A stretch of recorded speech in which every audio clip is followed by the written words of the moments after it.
আসসালামু আলাইকুম প্রিয় দর্শক, জানিয়ে দেব আজকের সর্বশেষ খবর।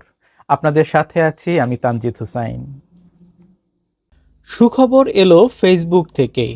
টেক জায়ান্ট মেটা প্ল্যাটফর্মের প্রতিষ্ঠাতা মার্ক জাকারবার্গ ঘোষণা দিয়েছেন, ফেসবুক, ইনস্টাগ্রাম ও থ্রেডসে ফ্যাক্ট চেকার বাতিল করা হবে, সেন্সরশিপ উল্লেখযোগ্যভাবে কমানো হবে এবং রাজনৈতিক কন্টেন্টের পরিমাণ বাড়ানো হবে। ব্রিটিশ সংবাদ মাধ্যম দ্য গার্ডিয়ান এ খবর জানিয়েছে।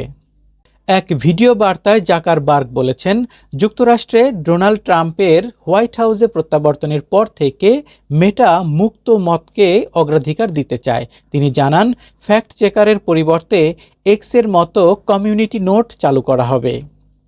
জাকারবার্গ বলেন, মেটার ফ্যাক্ট চেকারদের রাজনৈতিক পক্ষপাতের কারণে আস্থা ধ্বংস হয়েছে এবং তাদের কাজ প্রত্যাশিত ফল আনেনি। এজন্য কন্টেন্ট মডারেশন টিমকে ক্যালিফোর্নিয়া থেকে টেক্সাসে স্থানান্তর করা হবে।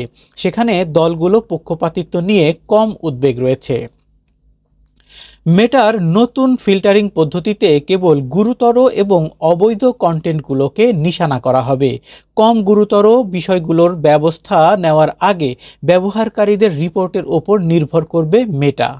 জাকারবার্গ বলেন, এতে কম খারাপ জিনিস ধরা পড়বে, তবে নির্দোষ পোস্ট এবং অ্যাকাউন্ট কম মুছে ফেলা হবে। জাকারবার্গ আরও জানান, লিঙ্গ এবং অভিবাসনের মতো বিষয়গুলোর ওপর সীমাবদ্ধতা কমানো হবে, যাতে করে ব্যবহারকারীরা তাদের অভিজ্ঞতা শেয়ার করতে পারেন। জাকারবার্গ ইউরোপের সেন্সরশিপ আইন এবং লাতিন আমেরিকার গোপন আদালতের আদেশের সমালোচনা করেন। তিনি বলেন, আমাদের লক্ষ্য হল বিশ্বব্যাপী সেন্সরশিপ বিরোধী পদক্ষেপ নিতে প্রেসিডেন্ট ট্রাম্পের সঙ্গে কাজ করা। মেটার ওভারসাইট বোর্ডের সহসভাপতি ডেনমার্কের সাবেক প্রধানমন্ত্রী হেলে থর্নিং স্মিথ কমিটির পক্ষ থেকে এই নতুন নীতিমালা নিয়ে বিস্তারিত আলোচনা এবং কার্যকর করার প্রতিশ্রুতি দেওয়া হয়েছে। মেটার গ্লোবাল অ্যাফেয়ার্সের প্রেসিডেন্ট হিসেবে নিক ক্লেগের পদত্যাগের পর রিপাবলিকান নেতা জোয়েল ক্যাপলান এই পদের দায়িত্ব নেবেন।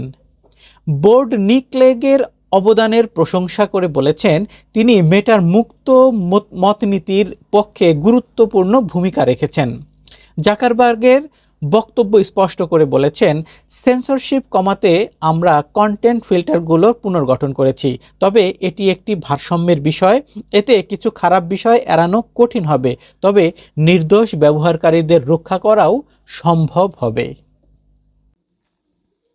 প্রিয় দর্শক, আজ এ পর্যন্তই। নতুন কোনো খবর নিয়ে আবারও হাজির হব। সে পর্যন্ত সবাই ভালো থাকবেন।